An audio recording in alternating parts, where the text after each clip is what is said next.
नमस्कार साथियों, आप सभी का स्टडी 91 के इस ऑनलाइन प्लेटफॉर्म पर मैं अमित आप सभी का हार्दिक स्वागत करता हूं। साथियों, हम सभी बात कर रहे हैं बिहार शिक्षक भर्ती पर टीआरई 3.0 पर, जो आप सभी के लिए बहुत इंपॉर्टेंट होने वाला यह क्लास।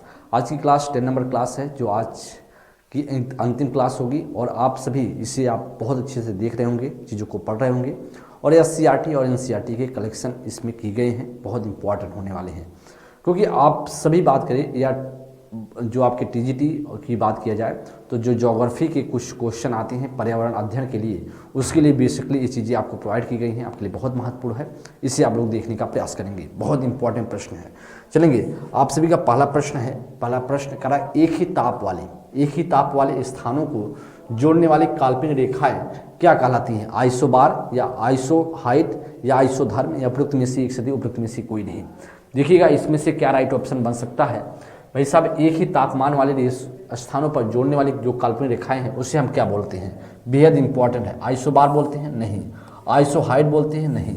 आइसोधर्म बोलते हैं? एकदम आइसोधर्म उसे बोला जाता है। ऑप्शन संख्या इसका सी ऑप्शन राइट आंसर बनेगा। तो एक ही ताप वाले स्थानों को जोड़ने वाली जो काल्पनिक रेखाएं हैं उन्हें हम क्या बोलते हैं? उन्हें आइसोधर्म बोलते हैं। बेहद इंपॉर्टेंट है। ईवीएस के क्वेश्चन भी आप सभी से पूछे जाते हैं, जो आपके ज्योग्राफी के थ्रू अगर बात किया जाए तो। नेक्स्ट प्रश्न आगे चलेंगे, प्रश्न संख्या 2 नंबर। इसे देखिएगा, मानचित्र में मैदान को किस रंग से दिखाया जाता है? मानचित्र में किस रंग से दिखलाया जाता है? हरा रंग या पीला या नीला? उपयुक्त में से एक से उपयुक्त में से कोई नहीं। तो करम मानचित्र में जो मैदान होता है उसे हम किस रंग से दिखाया जाता है, ऐसा आपसे पूछ रहा है। मैदान को किस रंग से? तो हरे रंग से दिखाया जाता है। भाई आप किस रंग से दिखाते हैं? मैदान को हरे रंग से दिखाते हैं। बहुत इंपॉर्टेंट प्रश्न है और ये अभी आने की संभावना रहेंगी। नेक्स्ट है, वे पक्षी जो जलवायु परिवर्तन के कारण अंडे देने के लिए हर साल एक विशेष समय के दौरान दूसरी भूमि पर पहुंचने के लिए लंबी दूरी तय करते हैं, उन्हें हम क्या बोलते हैं? करा के उड़ान पक्षी बोला जाता है, निवास पक्षी बोला जाता है या फिर प्रवासी पक्षी या उपयुक्त में से एक से उपयुक्त में से कोई नहीं। उसे हम क्या बोलते हैं? इंपॉर्टेंट प्रश्न होगा, इसे आप ध्यान दीजिएगा। क्या इसे बोला जाता है? आपसे करा भाई साहब कि जब जो लंबे समय तक क्या करते हैं, उड़ान भरते हैं, उन्हें हम किस रूप में जानते हैं? बहुत इंपॉर्टेंट प्रश्न। उड़ान पक्षी, उन्हें उड़ान पक्षी नहीं बोला जाता है। निवासी पक्षी नहीं, उन्हें निवासी प्रवासी पक्षी बोला जाता है। और आप देखे होंगे, जैसे आपको बात करें, आप जैसे जो भी साथी बिहार से होंगे और बेगूसराय में आपने सुना होगा, बेगूसराय का कावड़ झील है कहाँ पर? बेगूसराय में। कावड़ झील कहाँ पर है? बेगूसराय में है। वह बेगूसराय की अगर बात करें, बेगूसराय की बात करें, वहाँ पर भी हमेशा से क्या होते हैं? साइबेरियन पक्षी आते हैं हर साल। साइबेरियन, ठंडी के मौसम में साइबेरियन जो है पक्षी आते हैं। और आपने देखा होगा जो यूपी के होंगे, वह आप सभी ने देखा होगा कि जो इलाहाबाद बेसिकली प्रयागराज से जुड़े होंगे, वह आपने देखा होगा कि प्रयागराज की धरती पर माघ मेला या फिर आप ठंडी के मेले में, जब माघ मेला लगता है ठंडियों के समय में, तो एक साइबेरियन पक्षी उड़ के आते हैं और यहाँ पर रहते हैं। इसके बाद जैसे जैसे मौसम गर्म होता है फिर से यहाँ से चले जाते हैं। तो ठंडियों के मौसम में यहाँ पर आते हैं। और इसका प्रश्न संख्या 3 का जो राइट आंसर होगा उसे हम प्रवासी पक्षी के नाम से बोला जाता है। प्रश्न संख्या 3 का सी ऑप्शन। आगे चलिए, प्रश्न संख्या 4 नंबर के लिए। यहाँ पर आपको फिल करना है शब्द का उपयोग उन पक्षियों की प्रजातियों का वर्णन करने के लिए किया जाता है जो पूरे वर्ष अपने घोंसले वाले स्थान के पास रहते हैं। लीप फ्रॉग, करम माइग्रेशन, निवासी पक्षी, प्रवासी पक्षी या उपयुक्त में से एक से उपयुक्त में से कोई नहीं। तो हम उसे क्या बोलते हैं? उन शब्द का इस्तेमाल क्या करते हैं? करा कि शब्द का उपयोग उन पक्षियों की प्रजातियों का वर्णन करने के लिए जाता है जो पूरे वर्ष अपने घोंसले वाले स्थान पर आते हैं, उन्हें हम क्या बोलते हैं? अपने घोंसले वाले स्थान पर आते हैं, उन्हें हम बोलते हैं निवासी पक्षी। क्या बोलते हैं भैया? प्रश्न संख्या 4 का उसे हम बोलते हैं निवासी पक्षी के रूप में बोला जाता है, जो हमेशा वर्ष भर अपने घोंसले के पास ही रहते हैं। आगे प्रश्न संख्या 5 नंबर, करा कि पक्षी की किस प्रकार की चोंच, बेहद इंपॉर्टेंट है, पक्षी की किस प्रकार की चोंच मांस को काटने और खाने के काम आती है? पक्षी की किस प्रकार की चोंच होती है जो मांस को खाने और करा के काटने में काम आती है? हुक वाली चोंच, हुक जैसी चोंच, या सीधी और पतली चोंच, या तिकोने आकार की चोंच, या उपयुक्त में से एक से उपयुक्त में से कोई नहीं। प्रश्न संख्या 5 का क्या होगा? पक्षी की किस प्रकार की चोंच मांस को काटने और खाने में यूज किया जाता है? हम जानते हैं हुक वाली चोंच। जो हुक वाली चोंच होती है ना, हुक जैसी चोंच होती है पक्षियों की, वह करता है मांस को, चोंच क्या करता है, मांस, चोंच वाले मांस को काटने और खाने में काम किया जाता हुक वाली चोंच से। ठीक है, तो आपने देखा होगा गिद्धों की ऐसे चोंच टाइप का हुक जैसा को चोंच रहता था। तो 15 का जो 5वें का ये ऑप्शन बनेगा। आगे करा कि निम्नलिखित में से कौन खरीफ फसलों का सही युग्म है। खरीफ की बात कर रहा है, कौन सा खरीफ का सही युग्म है, खरीफ की बात हो रही है। खरीफ का मतलब होता है, आप जानते हैं खरीफ को होता है जो बरसात के सीजन में, खरीफ का मतलब बरसात के सीजन में बोल सकते हैं, बरसात के सीजन में, बरसात के समय जो फसलें बोई जाती हैं, चावल, बाजरा, मक्का, कपास, ज्वार, बाजरा, चावल, कपास, जूट, चना, जौ, चना, सरसों, उपयुक्त में से एक से दो, उपयुक्त में से कोई नहीं। तो आप जानते हैं कि भाई साहब खरीफ का फसल जो बरसात में बोई जाती हैं उसमें तो चावल भी आता है, उसमें बाजरा भी आता है, मक्का भी आता है और कपास भी आता है। तो ये सभी चीज़ें कहाँ पर हैं, ये आपका ऑप्शन संख्या ए हो जाएगा, ऑप्शन संख्या ए। अच्छा, आपको ध्यान में रखना है चावल का उत्पादन सबसे ज़्यादा कहाँ होता है, चावल का उत्पादन सबसे ज़्यादा कहाँ होता है, चावल का उत्पादन होता है आपका पश्चिम बंगाल में, पश्चिम बंगाल में सबसे ज़्यादा उत्पादन किया जाता है चावल का। अच्छा, आपसे कहेगा कि बाजरा का उत्पादन सबसे ज़्यादा कहाँ होता है, बाजरा का सबसे ज़्यादा उत्पादन राजस्थान में होता है, बाजरा का सबसे ज़्यादा राजस्थान में होता है।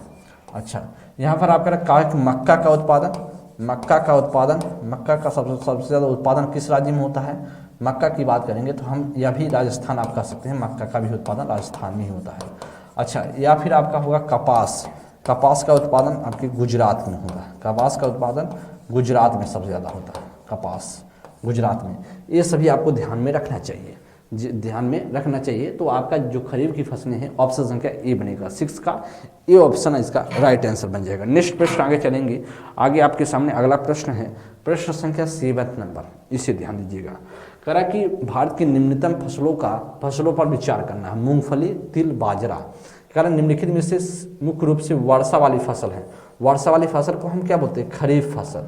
खरीफ फसल कौन सी है, खरीफ फसल इसमें से कौन सी बन जाएगी खरीफ फसल। तो आप ध्यान दीजिए, केवल पहला या केवल दूसरा, केवल तीसरा, उपयुक्त में से एक से दो, उपयुक्त में से कोई नहीं। तो भारत की निम्नलिखित फसलों में से कौन सा है, मूंगफली की बात करेंगे तो मूंगफली तो बरसात के सीजन में होता है, तिल भी होता है और बाजरा भी होता है। तो इसमें से उपयुक्त में से सभी हो जाएगा। इसमें से क्या होगा, या आपका पहला भी है, दूसरा और तीसरा है। जब मूंगफली की बात करेंगे तो मूंगफली सबसे ज़्यादा कहाँ होता है, गुजरात में ही उत्पादन किया जाता है मूंगफली का, गुजरात में ही उत्पादन होता है मूंगफली का जी। और आपको एक चीज़ और याद होना चाहिए, सोयाबीन का उत्पादन कहाँ होता है सर्वाधिक, सोयाबीन का सर्वाधिक उत्पादन जो होता है वह आपका मध्य प्रदेश में होता है, सोयाबीन का उत्पादन। तो आपसे खरीफ की फसल पूछ रहा था तो ऑप्शन संख्या इसका डी बनेगा। तो इसका मतलब पहला, दूसरा और तीसरा सभी के सभी आपके खरीफ की फसल हैं, ये आपको अच्छे से याद होना चाहिए। नेक्स्ट है आगे प्रश्न संख्या 8, सीढ़ीदार कृषि ज़्यादातर पाई जाती है शहरी क्षेत्रों में, पहाड़ों की ढलानों पर, लहरदार आपके इलाकों में, उपयुक्त में से एक से दो, उपयुक्त में से कोई नहीं।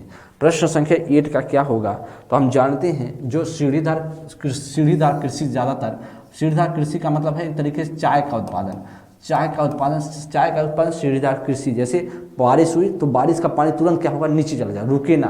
तो लैटेराइट मिट्टियों में ये सारी चीज़ें होती हैं, लैटेराइट जहाँ में मिट्टी पाई जाती हैं वहीं पर ये चाय का उत्पादन सबसे ज़्यादा होता है। तो कह रहे सीढ़ीदार कृषि ज़्यादातर पाई जाती हैं वह आपके पहाड़ों की ढलानों पर जैसे बारिश हो तुरंत नीचे चली जाए और पानी, जिससे क्या होगा आपके पानी ना रुकेगा तो फिर फसल हो पाएगा, अदरवाइज पानी जैसे लगेगा फिर फसल बेकार हो जाएगा। प्रश्न संख्या 8 का बी ऑप्शन।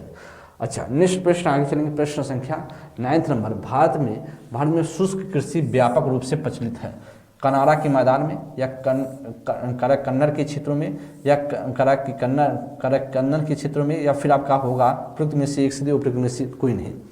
तो क्या आपका राइट ऑप्शन हो सकता है इसमें दक्कन के क्षेत्र में होगा या कनारा के क्षेत्र में होगा, पंजाब के क्षेत्रों में होगा। भारत में जो शुष्क कृषि व्यापक रूप से प्रचलित है वह दक्कन के क्षेत्रों में प्रसिद्ध है। दक्कन का पठार के क्षेत्र में आप कहेंगे यह शुष्क आपका कृषि शुष्क व्यापक रूप से प्रसिद्ध है। प्रश्न संख्या 9 का बी ऑप्शन होगा। आगे कह रहा बुला चौधरी, ये बहुत महत्वपूर्ण है, खिलाड़ियों से भी नाम पूछ लिया जाता है। बुला चौधरी निम्नलिखित में से किस खेल विधि से सुव्याख्यात हैं? क्या बुला जो चौधरी है या किस खेल से संबंधित है? भाई कहा तैराकी से, फुटबॉल से, हॉकी से, उपयुक्त में से एक से अधिक, उपयुक्त में से कोई नहीं। तो प्रश्न संख्या 10 का क्या राइट ऑप्शन होगा? प्रश्न संख्या 10 का क्या राइट ऑप्शन हो सकता है? तो आप कहेंगे प्रश्न संख्या 10 का ए ऑप्शन है, बुला चौधरी की बात करेंगे या तैराकी से संबंधित है। किसे? तैराकी से संबंधित, तैराकी से संबंधित है, तैराकी से संबंधित है, तैराकी से संबंधित आप बोल सकते हैं, ये आपके लिए महत्वपूर्ण हो सकता है। 10 का ए ऑप्शन तैराकी से संबंध रखता है। आगे प्रश्न संख्या 11 नंबर, निम्नलिखित में से किस खेल को प्रत्येक पक्ष की टीम में 11 खिलाड़ियों नहीं होते हैं? कर क्रिकेट में, खो खो में, हॉकी में, उपयुक्त में से एक से अधिक, उपयुक्त में से कोई नहीं। तो इसमें से कौन सा राइट ऑप्शन होगा? तो हम जानते हैं जो टीम के प्रत्येक पक्ष में अगर बात किया जाए जिसमें 11 खिलाड़ी होते हैं, उसमें होते हैं कौन कौन से? क्रिकेट में होते हैं और हॉकी में होते हैं। क्रिकेट और हॉकी में कितने होते हैं? 11 होते हैं। क्रिकेट और हॉकी में 11 होते हैं प्रत्येक टीम में। तो लेकिन खो खो में ऐसा नहीं है। ऑप्शन क्या आपका बनेगा? B option. तो खो खो में 11 टीम में 11 खिलाड़ी नहीं होते हैं। आपसे नहीं पूछ रहा था, यहाँ पर देखिएगा आपसे नहीं पूछ रहा था। तो 11 जो खिलाड़ी नहीं होते हैं वह खो खो में नहीं होते हैं। किसमें? खो खो में नहीं होते। ठीक है, नेक्स्ट प्रश्न आगे 11th का बी ऑप्शन। आगे चलिएगा 12 नंबर, पद्मश्री पुरस्कार से सम्मानित होने वाले पहले एथलीट कौन है? पीटी उषा, मिल्खा सिंह या जीएस रंधावा या उपयुक्त में से एक से अधिक, उपयुक्त में से कोई नहीं। पद्मश्री पुरस्कार से सम्मानित होने वाले पहले एथलीट की बात कर रहा है। पहले एथलीट कौन है जी? पहले एथलीट कौन है? तो पद्मश्री से सम्मानित होने वाले वह मिल्खा सिंह है। किस कौन है? मिल्खा सिंह है। बहुत इंपॉर्टेंट प्रश्न है, इस बात को आप लोग ध्यान दीजिएगा। तो पद्मश्री पुरस्कार से सम्मानित होने पहले एथलीट को बोला जाता है मिल्खा सिंह को। नेक्स्ट है प्रश्न संख्या 13 नंबर, रणजी ट्रॉफी प्रतियोगिता की शुरुआत किस वर्ष हुई थी? रणजी ट्रॉफी किस वर्ष की गई थी? 1877-78 में या 1934-35 में या 1951-52 में? उपयुक्त में से एक से दो, उपयुक्त में से कोई नहीं। तो ध्यान दीजिएगा यह प्रश्न क्या राइट आंसर बन सकता है?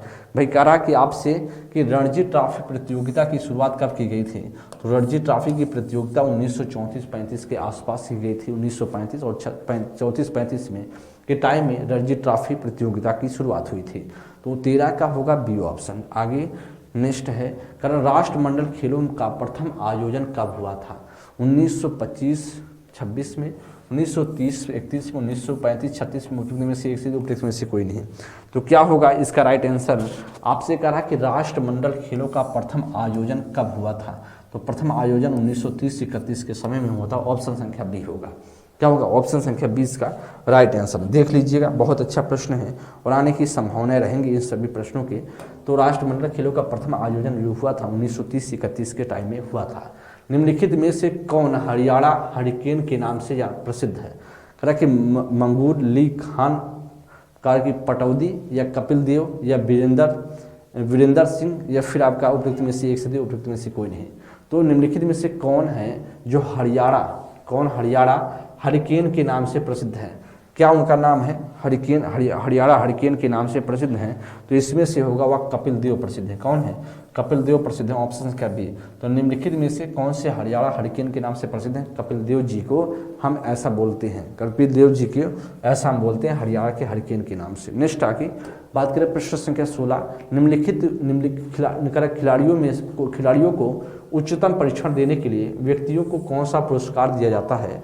करा कि आपका अर्जुन पुरस्कार, एकलव्य पुरस्कार या द्रोणाचार्य पुरस्कार? उपयुक्त में से एक से, उपयुक्त में से कोई नहीं। तो इसमें से करा खिलाड़ियों को उत्तम परीक्षण, खिलाड़ियों को जो उत्तम परीक्षण ट्रेनिंग दी जाए, गुणवत्ता बड़ी ट्रेनिंग दी जाए, ट्रेनिंग के लिए करा कि ट्रेनिंग के लिए करा है आपसे, ट्रेनिंग के लिए व्यक्तियों को कौन सा पुरस्कार दिया जाता है? वो अर्जुन पुरस्कार। आपको पता है अर्जुन पुरस्कार जो है खिलाड़ी जो अच्छा प्रदर्शन करते हैं, लगातार चार जो है खेलों में लगातार परफॉर्मेंस करते हैं, लगातार 4 बार से लगातार परफॉर्मेंस करते आ रहे हैं, तो उनको अर्जुन पुरस्कार दिया जाता है। द्रोणाचार्य पुरस्कार आपको पता है जो उत्तम परीक्षण के लिए दिया जाता है, प्रशिक्षण के लिए दिया जाता है। ऑप्शन संख्या इसका होगा प्रशिक्षण के लिए द्रोणाचार्य पुरस्कार। द्रोणाचार्य पुरस्कार में भी 15 लाख रुपए दिए जाते हैं, 15 लाख रुपए दिए जाते हैं और इसमें भी 15 लाख रुपए दिए जाते हैं। 15 लाख रुपए दिए जाते हैं आपके अर्जुन पुरस्कार में भी। लेकिन यह खिलाड़ियों को अच्छा प्रदर्शन करने में अर्जुन पुरस्कार मिलता है। और द्रोणाचार्य पुरस्कार की अगर हम बात करेंगे तो द्रोणाचार्य पुरस्कार वह अच्छा उत्तम जो प्रशिक्षण देने के लिए व्यक्तियों को दिया जाता है। ठीक है, नेक्स्ट है प्रश्न संख्या 17 नंबर। निम्नलिखित में से कौन सा पुरस्कार क्रिकेट का ऑस्कर कहा जाता है? तो क्रिकेट कौन सा ऐसा पुरस्कार है जो क्रिकेट का ऑस्कर बोला जाता है? क्रिकेट का क्या ऑस्कर बोला जाता है?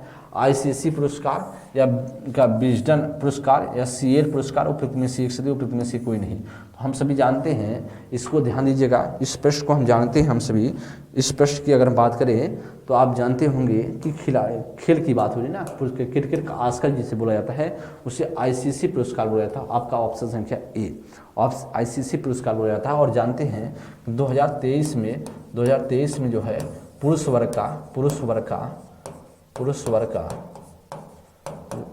की बात करेंगे तो यह आईसीसी कप वर्ल्ड कप की बात करें हुआ था।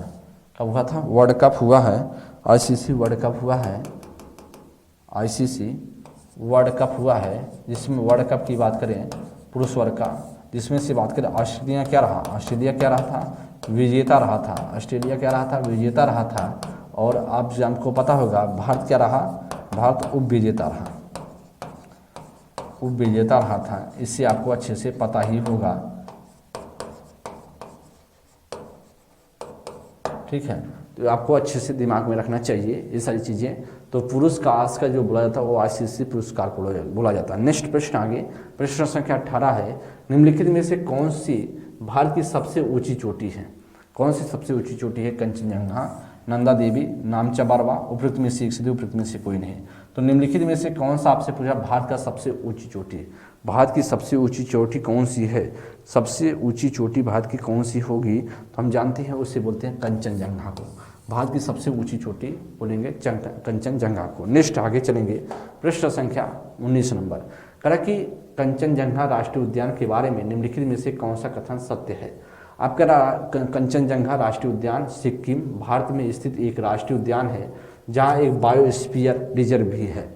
इस उद्यान का कुल क्षेत्रफल 1784 वर्ग किलोमीटर, जो किसी सिक्किम के कुल क्षेत्रफल का कि 25.14% है। कस्तूरी मृग, हिमतेंदुआ और हिमालय तहर जैसे वन्यजीव उद्यान में रहते हैं। केवल ए, केवल बी, केवल सी, उपयुक्त में से एक से उपयुक्त में से कोई नहीं। तो इसमें से कौन सा राइट ऑप्शन होगा? बहुत अच्छा प्रश्न है, इससे आप लोग देखिएगा क्या इसमें से राइट ऑप्शन होगा। कंचनजंगा राष्ट्रीय उद्यान के अगर बारे में बात करें तो आपको कंचनजंगा जानते हैं कि सिक्किम में है। बहुत सही है, यह भी सही है और यह भी सही है और यह भी सही है। तो राइट ऑप्शन हम कह सकते हैं इसमें से ऑप्शन संख्या डी इसका राइट ऑप्शन होगा।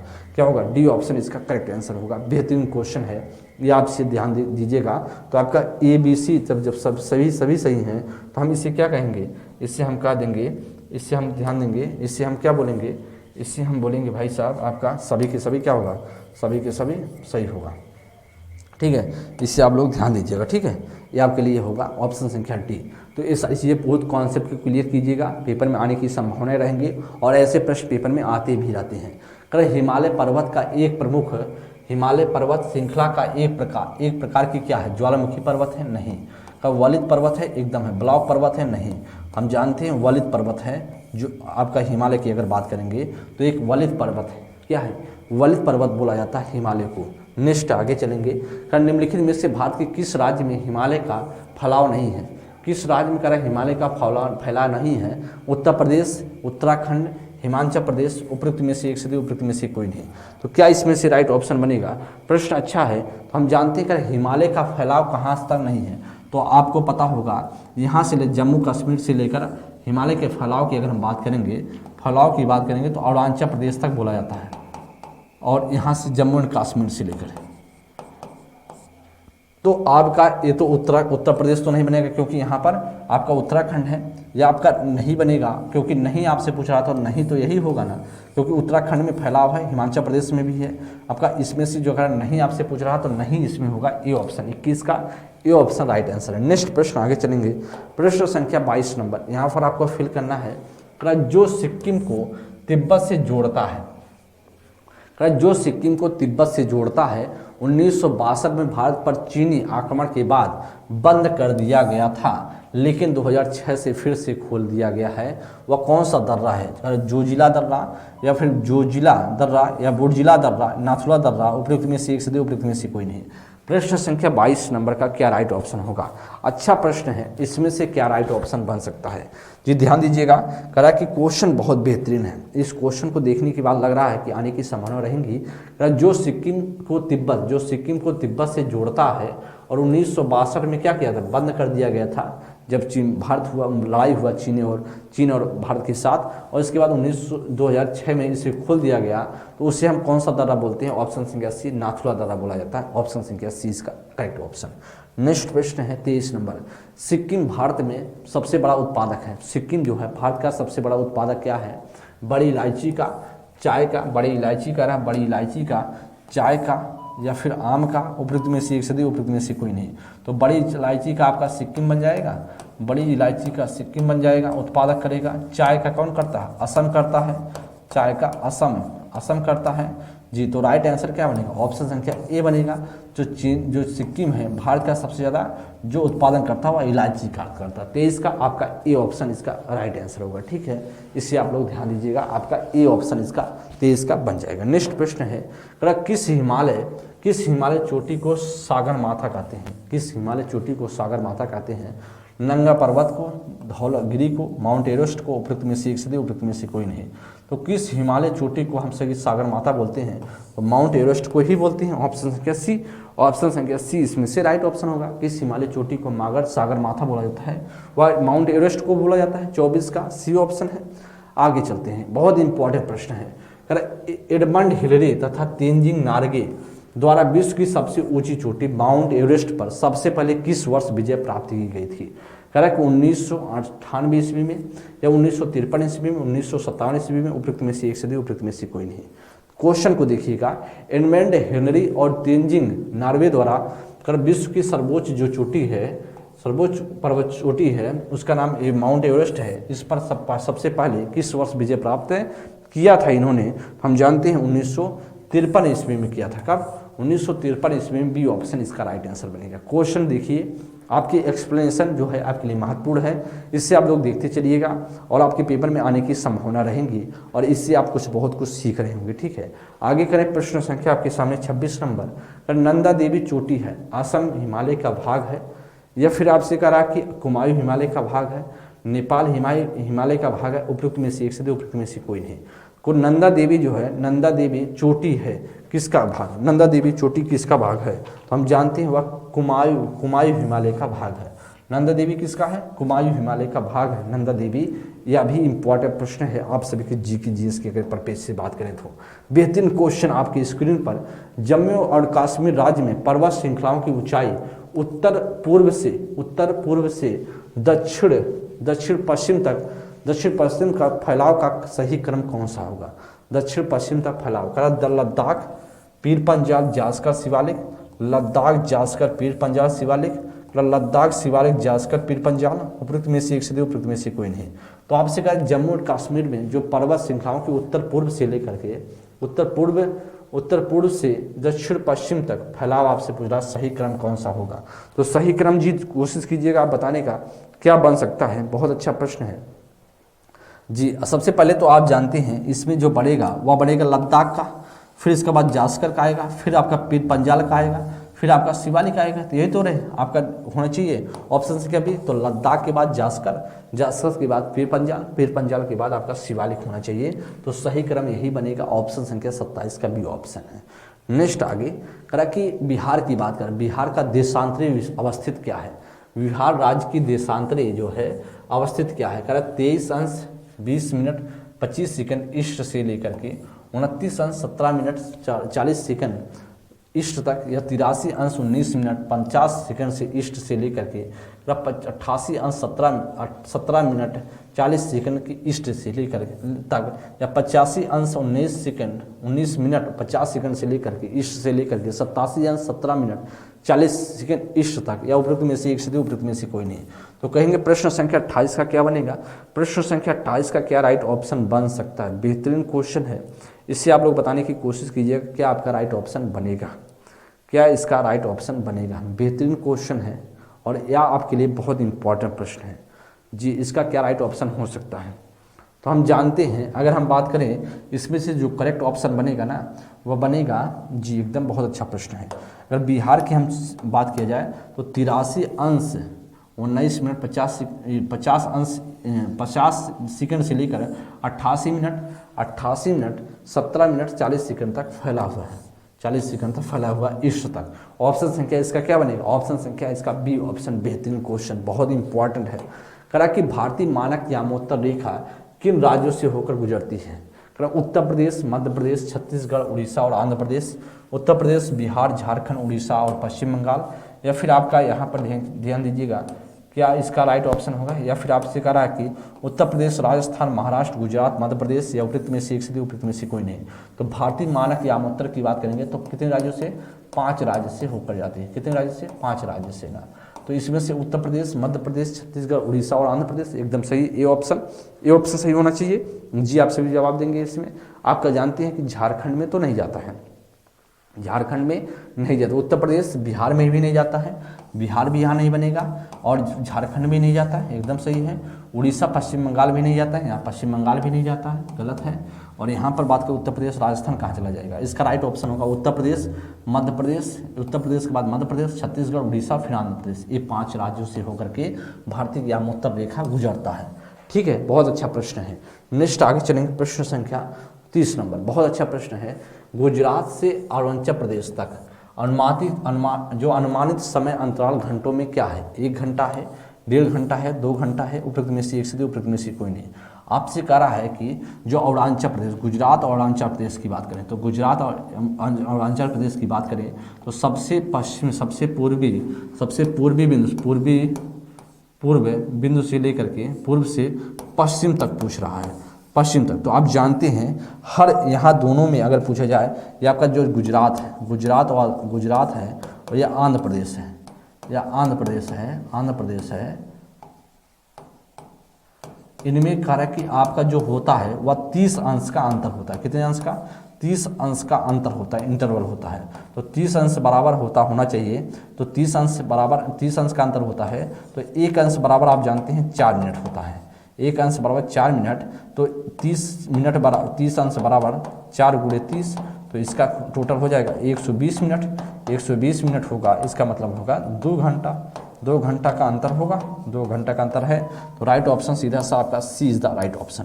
देख लीजिएगा, बहुत इंपॉर्टेंट प्रश्न है, ये आपसे पेपर में पूछे जा सकते हैं। 30 का जो राइट आंसर होगा सी। नेक्स्ट प्रश्न आगे करा कि निम्नलिखित में से किस राज्य से कर्क रेखा और मानक समय रेखा मध्याह्न मिलाती हैं। करा कि मध्य प्रदेश, छत्तीसगढ़, झारखंड या उपयुक्त में से एक से उपयुक्त में से कोई नहीं। तो कौन सा इसका राइट ऑप्शन बनेगा। बेहतरीन क्वेश्चन है, यह आपके लिए बेहतर प्रश्न आपके सामने रखा गया है। कहाँ पर आपका राइट आंसर होगा। निम्नलिखित में किस राज्य में कर्क रेखा और भारतीय यामक मानक समय रेखा मध्याह्न रेखा मिलाती हैं। तो मध्याह्न रेखा कहाँ पर मिलाएंगे, झारखंड में। तो झारखंड में आप जानते हैं इसमें तो झारखंड से होकर जाती ही नहीं है, झारखंड से होकर जाती नहीं, छत्तीसगढ़ से होकर जाती है। तो इसमें आप ध्यान दीजिएगा, ये आपका कहाँ बनेगा, छत्तीसगढ़ में बनना चाहिए भाई, छत्तीसगढ़ में बनना चाहिए। यहाँ पर देखिएगा जो कर्क रेखा है, कर्क रेखा कहाँ से, कर्क रेखा 8 राज्यों से होकर गुजरता है, 8 राज्य से होकर गुजरता है, 8 राज्य से होकर गुजरता है, जिसमें से गुजरात है, राजस्थान है, गुजरात, राजस्थान। बात किया जाए मध्य प्रदेश, छत्तीसगढ़,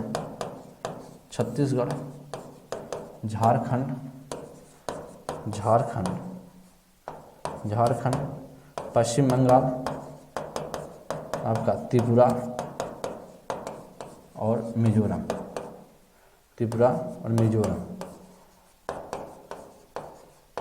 यही तो है। ये तो 1 2 3 4 5 6 7 8, और हम जानते हैं यहाँ पर अभी आपको मैंने बताया 5 राज्यों से होकर जाते हैं, उत्तर प्रदेश, मध्य प्रदेश, छत्तीसगढ़, उड़ीसा और 5। यह देखिएगा, ये आपके लिए आपके जो यहाँ पर आपके जो 5 राज्य हैं, 5 राज्य यही तो है, मैंने द्वारा यही तो बताया गया है। 5 राज्य की बात करें तो 5 राज्य में बताया गया इधर। अगर हम बात करें इसकी तो इसमें 5 उत्तर प्रदेश है, मध्य प्रदेश है, छत्तीसगढ़ है, मध्य प्रदेश, छत्तीसगढ़, उड़ीसा और आंध्र प्रदेश, उड़ीसा और आंध्र प्रदेश, यही तो 5 राज्य हैं, प्रदेश हैं। तो करा कि कौन सा, करा कि निम्नलिखित में से किस राज्य में कर्क रेखा मानक रेखा समय मध्याह्न रेखा मिलाते हैं, वह छत्तीसगढ़ में बनेगा। ठीक है, वह आपके झारखंड, रांची नहीं है जी, आपका झारखंड में मिलेगा। कहाँ पर, रांची में बनेगा। कहाँ पर भाई, आपका यहाँ पर छत्तीसगढ़ की जी एकदम होना चाहिए, छत्तीसगढ़ में होना चाहिए जी। ये आपका बी ऑप्शन बनना चाहिए, 31 का बी ऑप्शन। नेक्स्ट प्रश्न आगे चलेंगे। प्रश्न संख्या आपके सामने, निम्नलिखित में से कौन सा काल्पनिक रेखा भारत को लगभग समान भागों में विभाजित करता है? कर्क रेखा, मकर रेखा, मध्य रेखा, उपयुक्त में से एक से दो, उपयुक्त में से कोई नहीं। करा कि कौन सा ऐसी रेखा है जो लगभग, करा कि कौन सा कौन सी ऐसी रेखा है जो काल्पनिक रेखा जो भारत को, करा भारत को सबसे लगभग मध्य से विभाजित करती, कर्क रेखा, मकर रेखा, भूमध्य रेखा। तो कौन सा कर्क रेखा होगा? कर्क रेखा लगभग बीच से विभाजित करता है। किससे? बीच से होकर के जाता है, बीच से होकर के जाता है। और कर्क रेखा की बात करें 8 राज्यों से होकर गुजरता है। कितने राज्यों से? 8 राज्य आपको याद होना चाहिए, पेपर में क्रम से लगाने के लिए पूछ लिया जाता है। यही तो है, यही तो 8 राज्य हैं, यही तो 8 राज्य होंगे ना, ये आपको याद करके रखना है। ठीक है, आगे हम बात करें आपके कितने खिलाड़ी एक टीम में मैदान पर क्रमशः खो खो, कबड्डी, वॉलीबॉल व बास्केटबॉल में खेलते हैं? देखिएगा, सबसे पहले प्रश्न तो आपको यह देखना है कि आपसे खो खो की बात हो रही है, फिर कबड्डी के खिलाड़ी को रखना है, फिर वॉलीबॉल को खिलाड़ी को रखना है, फिर बास्केटबॉल को रखना है। 9 6 7 5, 9 7 6 5, 5 7 9 6, उपयुक्त में से एक से दो, उपयुक्त में से कोई नहीं। तो आपको ध्यान दीजिएगा, प्रश्न संख्या 33 में क्या हो सकता है? प्रश्न संख्या 37 में क्या राइट ऑप्शन, 33 में क्या राइट ऑप्शन होगा? तो खो खो में कितने खिलाड़ी होते हैं? 9। खो खो में कितने? 9 होते हैं। कबड्डी में अगर बात की जाए तो उस कबड्डी में 7 खिलाड़ी होते हैं। वॉलीबॉल में बात करें तो आपके 6 खिलाड़ी होते हैं। और बास्केटबॉल में कितने होते हैं? 5 होते हैं। कितने? 5 खिलाड़ी होते हैं। जिसका मतलब कहीं ना कहीं आपका राइट ऑप्शन बी बनेगा। 9 7 6 5, 9 7 6 5, 9 7 6 5 ये आपके हो जाएंगे। ठीक है, इससे आप लोग ध्यान दीजिएगा, ये आपके लिए महत्वपूर्ण बन सकता है। आगे बात करें, प्रश्न संख्या नेक्स्ट है, प्रश्न संख्या 34। फुटबॉल मैच की अवधि नियमित समय से कितनी होती है? 50 मिनट तक होती है या 70 मिनट की होती है, 50-90 मिनट की होती है, क्या होती है? उपयुक्त में से एक से दो, उपयुक्त में से कोई नहीं। तो अगर फुटबॉल मैच की अवधि नियमित समय में कितनी होती है? फुटबॉल कितने मिनट का होता है? तो फुटबॉल जो खेला जाए आपका 90 मिनट का, आप कह सकते हैं 1.5 घंटे में, क्या बोल सकते हैं आप? कह सकते हैं 90 मिनट में होता है। कितने मिनट का? 90 मिनट में आप कह सकते हैं 90 मिनट।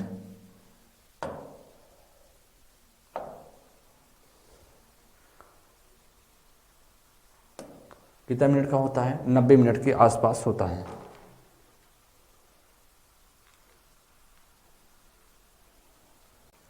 अगर हम बात करें तो इसमें जो राइट आंसर होगा, फुटबॉल मैच की अवधि की बात करेंगे तो कितने मिनट का होगा? 90 मिनट का होता है। नेक्स्ट प्रश्न आगे चलेंगे, 34 का सीधा साफ का बनेगा, इसमें से 90 मिनट बन जाएगा। नेक्स्ट प्रश्न आगे, प्रश्न संख्या 35। कितने वर्षों के बाद पुरुष भारतीय क्रिकेट टीम 2023 के क्रिकेट मैच विश्व कप में फाइनल में पहुंची थी? कितने साल के बाद जो करा है कि आपका वर्ल्ड कप में भारत के द्वारा पहुंचा गया? करा कि 12 वर्ष के बाद, 2010 के बाद, 10 वर्षों के बाद, 8 के बाद, या उपयुक्त में से एक से दो, उपयुक्त में से कोई नहीं। तो आपको पता होगा जो पुरुष भारतीय क्रिकेट टीम है 2023 में पहुंची थी फाइनल में, विश्व कप फाइनल में पहुंची थी। उसके पहले अगर बात करेंगे 2011 का जो विश्व कप हुआ था, 2011 का जो विश्व कप हुआ था, 2011 का विश्व कप, जिसमें से आपको पता होगा कप्तान के तौर पर कौन थे? कप्तान के तौर पर महेंद्र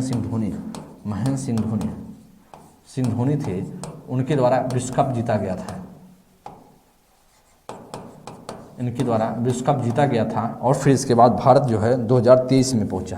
कब पहुंचा? 2023 में पहुंचा। तो 2011 से 2023 की बात करेंगे, जिसमें कप्तान की बात करेंगे तो आप जानते हैं रोहित शर्मा थे। रोहित शर्मा कितने सालों का अंतर था? तो आपको पता होगा, या सालों के अंतर की बात करें तो 12 साल का अंतर था, 12 वर्ष का।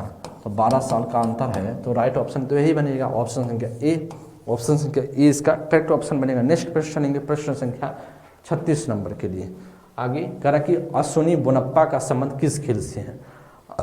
अश्विनी बोनप्पा का संबंध फुटबॉल से, हॉकी से, बैडमिंटन से, उपयुक्त में से एक से दो, उपयुक्त में से कोई नहीं। अश्विनी बोनप्पा का संबंध किस खेल से है? तो हम जानते हैं अश्विनी बोनप्पा का संबंध बैडमिंटन से है। किससे है? बैडमिंटन से है। 36 का सी ऑप्शन मिलेगा। नेक्स्ट प्रश्न आगे, निम्नलिखित में से कौन सा बीज हवा द्वारा फैलता है? कौन सा बीज हवा द्वारा फैलता है? करके ऑर्किड के पौधे के बीज, या सिंह पाड़ी के बीज, या कपास के बीज, या उपयुक्त में से एक से उपयुक्त में से कोई नहीं। बहुत अच्छा प्रश्न है। कह कौन सा इसमें से बीज है जो हवा के द्वारा फैलता है? कौन सा बीज हवा के द्वारा फैलता है? प्रश्न संख्या 37 का क्या होगा? प्रश्न संख्या 37 का होगा सभी के सभी बीज। इसमें ऑर्किड के जो ऑर्किड के हैं पौधे के बीज ये भी है, सिंह पाड़ी के बीज हैं और कपास के बीज सभी पढ़ते हैं किससे? हवा के द्वारा। ऑप्शन संख्या इसका डी ऑप्शन है। तो सभी इसका राइट ऑप्शन बनेगा। कौन सी बीज हवा द्वारा फैलता है? इसमें क्या सभी, उपयुक्त में से सभी हो जाएगा। नेक्स्ट है निम्नलिखित में से कौन सा बीज पानी द्वारा फैलता है? नारियल के बीज, या वाटर लिली के बीज, या ताड़ के बीज, या उपयुक्त में से एक से उपयुक्त में से कोई नहीं। कौन सा इसमें से होगा भाई साहब? प्रश्न संख्या 38 का। प्रश्न संख्या 38 की बात करें तो सभी के सभी हो जाएंगे इसमें से। जो बीज पानी के द्वारा फैलता है ऑप्शन संख्या डी इसका करेक्ट ऑप्शन होगा। क्या होगा? करेक्ट ऑप्शन इसका डी ऑप्शन इसका भी बनेगा। आगे निम्न में से किस पौधे के बीज पशुओं द्वारा विस्थापित होते? पशुओं के द्वारा। का साजन का, मैपल का, आम का, या उपयुक्त में से एक से उपयुक्त में से कोई नहीं। पशुओं के द्वारा कौन सा किसके बीज फैलते हैं? साजन के नहीं, मैपल के द्वारा नहीं, आम के द्वारा। आम के जो बीज हैं वह पशुओं के द्वारा फैलता है, विस्थापित किया जाता है। ऑप्शन संख्या 39 का सी ऑप्शन है। नेक्स्ट है 40 का निम्नलिखित में से कौन सा प्रमुख अम्ल है जिसका प्रयोग अम्ल बीज स्कारीकरण में किया जाता है? स्कारीकरण में किया जाता है। एसिडिक अम्ल, या सल्फ्यूरिक अम्ल, या परक्लोनिक अम्ल, या उपयुक्त में से एक से उपयुक्त में से कोई नहीं। तो कौन सा अम्ल ऐसा है जिसका प्रयोग अम्ल बीज स्कारीकरण में किया जाता है? इस कार्यकरण में किया जाता है तो आपको पता होगा सल्फ्यूरिक अम्ल है, H2SO4 सल्फ्यूरिक अम्ल आपका। इसे आप ध्यान दीजिएगा, ये आपका ऑप्शन संख्या बी है। ऑप्शन संख्या बी है सल्फ्यूरिक अम्ल। करा कि कौन सा ऐसा भी अम्ल है जिसका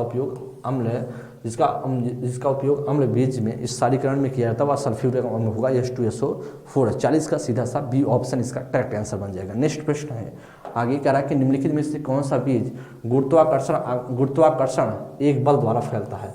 मतलब गुरुत्वाकर्षण के द्वारा फैलता है उसका बीज। कह कोमिलीना के बीज, सेब के बीज, कन्ना के बीज, या उपयुक्त में से एक से उपयुक्त में से कोई नहीं। तो कौन सा ऐसा बीज है जो गुरुत्वाकर्षण एक बल के द्वारा फैलता है? गुरुत्वाकर्षण एक बल के द्वारा फैलता है इसमें से। तो हम सभी जानते हैं इसमें से सभी के सभी हैं, जो कामलीना के बीज हैं, सेब के बीज हैं, कन्ना के बीज हैं। ये बहुत महत्वपूर्ण, ये सारे के सारे क्वेश्चन बहुत इंपॉर्टेंट है, आपके पेपर में टपकने की चांसेस रहेंगे। अब किस समूह के जीवाणु पशु पक्षियों के शरीर में पाए जाते हैं और मनुष्य जब इसका मांस खाते हैं या दूध पीते हैं तो जीवाणु उनके शरीर में प्रवेश कर जाते हैं?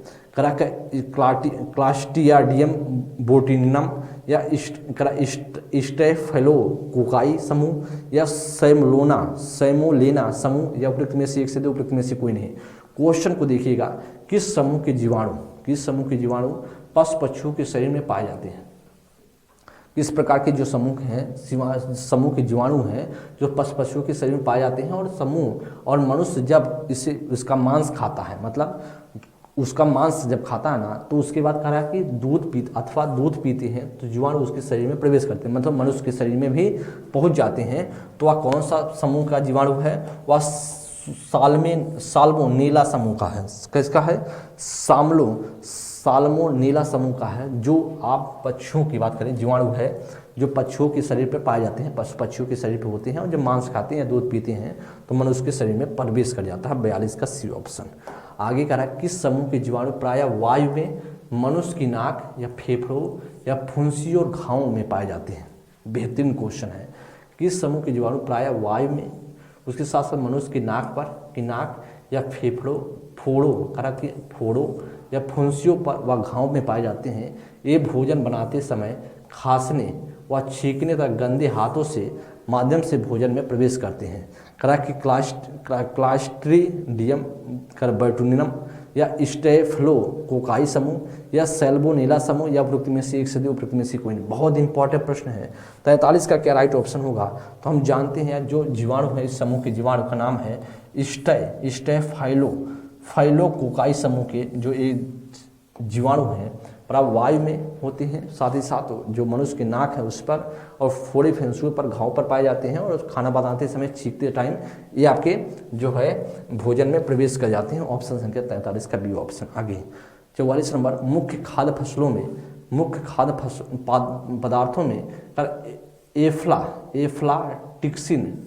एफ्लाटॉक्सिन का स्तर धनात्मक रूप से घटनाओं से संबंधित पाया जाता है। बेहतरीन क्वेश्चन है। करेक्ट, मुख्य खाद्य पदार्थों में एफ्लाटॉक्सिन का स्तर धनात्मक रूप से घटनाओं से संबंधित है। पेट का कैंसर, यकृत का कैंसर, फेफड़ों का कैंसर, उपयुक्त में से एक से उपयुक्त में से कोई नहीं। ये सारे के सारे प्रश्न आपके साइंस से संबंधित हो सकते हैं। साइंस से संबंधित क्वेश्चन पूछे जा सकते हैं जी, साइंस से संबंधित क्वेश्चन पूछे जा सकते हैं जी। 44 नंबर का क्या राइट ऑप्शन होगा? 44 की बात करेंगे तो हम जानते हैं यकृत कैंसर जिसे बोलते हैं आंत की कैंसर के नाम से हम बोल सकते हैं इसे। तो मुख्य खाद्य पदार्थों में का एफ्लाटॉक्सिन का स्तर धनात्मक रूप से घटनाओं से संबंधित है, वह यकृत की कैंसर से। ऑप्शन संख्या 44 का बी ऑप्शन। ठीक है, नेक्स्ट प्रश्न आगे। ओके, प्रश्न संख्या 45 का एंटेरोबैक्टीरियोसी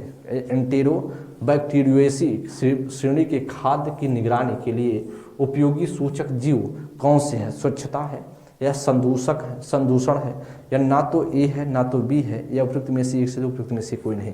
क्या इसका राइट ऑप्शन बनेगा? प्रश्न संख्या 45। प्रश्न संख्या 45 की बात करेंगे तो इसमें से आप जानते होंगे कि एंटेरोबैक्टीरियोसी समूह के खाद्य की निगरानी के लिए जो उपयोगी सूचक जीव बोले जाते हैं वह स्वच्छता, संदूषक। इसमें कह सकते हो उपयुक्त में से एक से अधिक। राइट ऑप्शन क्या बनेगा? ऑप्शन संख्या डी। बेहतरीन प्रश्न, ये सारे प्रश्न आने की संभावना रहेंगी। आगे करें खाद्य विषाक्तता या फूड जैसे बोलते हैं पॉइजनिंग, अपर्याप्त प्रसंस्करण या प्रसंस्कृत खाद्य पदार्थों की खराब हैंडलिंग के कारण होती है। सबसे खतरनाक खाद्य विषाक्त जीव कौन सा है? साल्मोनेला या फिर पेनिसिलियम राक्यूफोर्ट या क्लास्ट्रीडियम बोटुलिनम या फिर उपयुक्त में से एक से दो, उपयुक्त में से कोई नहीं। प्रश्न संख्या 46 नंबर का क्या आपका राइट ऑप्शन हो सकता है? बेहतरीन है। इसे देखिए, खाद्य मतलब फूड पॉइजनिंग अर्थ अपर्याप्त रूप से प्राकृतिक पदार्थों को खराब हड़ने के कारण होती है या खतरनाक जो विषाक्त जीव कौन सा है? तो हम उसे बोलते हैं क्लास्ट्रीडियम बोटुलिनम बोला जाता है। ऑप्शन संख्या, क्वेश्चन देखिएगा 46 के, ये सभी साइंस के क्वेश्चन है, बहुत इंपॉर्टेंट है। 46 के डी सी ऑप्शन बनेगा। 47 निम्नलिखित जैविक खतरों में भोजन में कौन सा जीवाणु प्रसंस्करण का उपयोग करा कि संक्रमण निम्नलिखित जैविक खतरों में भोजन में कौन सा जीवाणु संक्रमण का कारण बनता है ना कि मादकता का? स्टेफिलोकोकस, ऑरिजस या क्लास्ट्रीडियम फेरिगस या रिचिया कोली या उपयुक्त में से एक से उपयुक्त में से कोई नहीं। ध्यान दीजिएगा करा कि क्वेश्चन कितना अच्छा है। करा कि जैविक खतरों में भोजन में कौन सा जीवाणु संक्रमण का कारण बनता है ना कि मादकता का? तो इसमें से जो राइट आंसर होगा वह है इसमें कि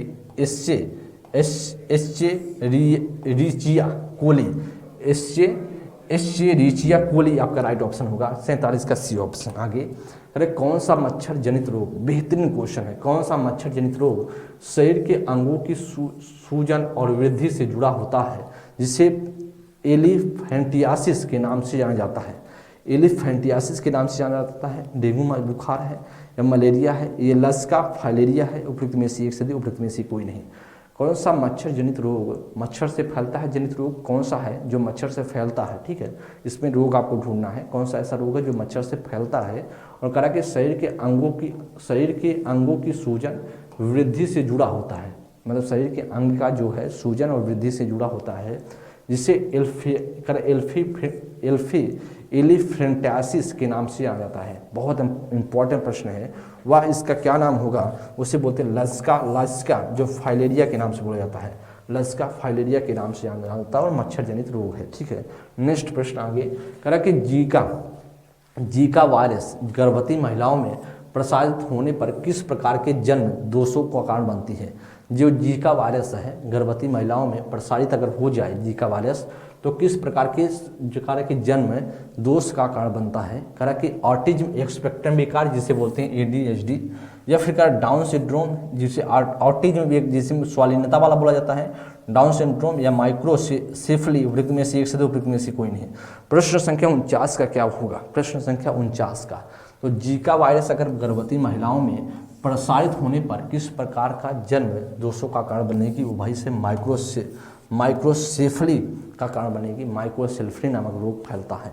नेक्स्ट आगे चलेंगे। आज का अंतिम प्रश्न आपके सामने, जापानी इंसेफ्लाइसिस किस प्रकार के मच्छर से फैलता है? कर एनाफ्लीज मच्छर से, करा कि आपका क्यूलेक्स मच्छर से, कर एडीज, कर एल्बो पिक्टस मच्छर से, उपयुक्त में से एक से दो, उपयुक्त में से कोई नहीं। बहुत इंपॉर्टेंट प्रश्न है। आपने सुना होगा जापानी इंफ्लाइसिस, पहले तो आपने सुना होगा कि जहाँ पर तराई क्षेत्र है यहाँ पर ज़्यादा करके ये आपके रोग, ये जो मच्छर से करता है जापानी इंफ्लाइसिस आपका फैलता है। किस प्रकार के मच्छर से फैलता है बहुत महत्वपूर्ण है। तो हम जानते हैं क्या एनाफिलीज मच्छर से फैलता है? नहीं। क्यूलेक्स मच्छर से? नहीं। तो जो एलिज एल्बो जो पिक्टस मच्छर से फैलता है, किसके? एडीज एल्बो पिक्टस मच्छर से। जापानी इंसेफ्लाइटिस जो है रोग है मच्छर से काटने से फैलता है। आपका इसे बोल सकते हैं 50 का सी ऑप्शन। बहुत इंपॉर्टेंट प्रश्न है, इससे आप लोग ध्यान दीजिएगा, ये आपके पेपर में आने की संभावना रहेंगी और आप सभी अच्छे से देखे होंगे, चीज़ों को समझे होंगे। ये आपके टीजीटी और पीजीटी की अगर बात करें, टीजीटी और पीजीटी की बात करें, जो जीएस का TRE 3.0 जीएस की अगर बात करें, जीएस का जो पेपर है उसके लिए, जीएस जीके का पेपर है उसके लिए इम्पॉर्टेंट बन सकता है और बहुत महत्वपूर्ण सेशन था। और इसे आप सभी अच्छे से वॉच कर लीजिएगा। जैसा भी सेशन लगा वैसे आप सभी का पीआरटी का और आपके जूनियर का पेपर हो चुका होगा। आप सभी ने अच्छे से पेपर दिया होगा और बहुत अच्छा स्कोर किए भी होंगे। तो सभी साथियों को बहुत बहुत थैंक यू। आप सभी अच्छे से पढ़ते रहें, आप सभी बेहतरीन तरीके से सीख रहे होंगे और समझ रहे होंगे। आप सभी पेपर TRE 3.0 की अगर बात करें तो आपका पेपर अब जो टीजीटी पीजीटी की बच्चों की बात करें या जल्दी हो जाएगा और आपसे और पेपर ले लीजिएगा और फिर आपका सिलेक्शन हो जाएगा। तो सभी साथियों को तहे दिल से शुक्रिया। Thank you class, thank you so much, thank you class. Okay.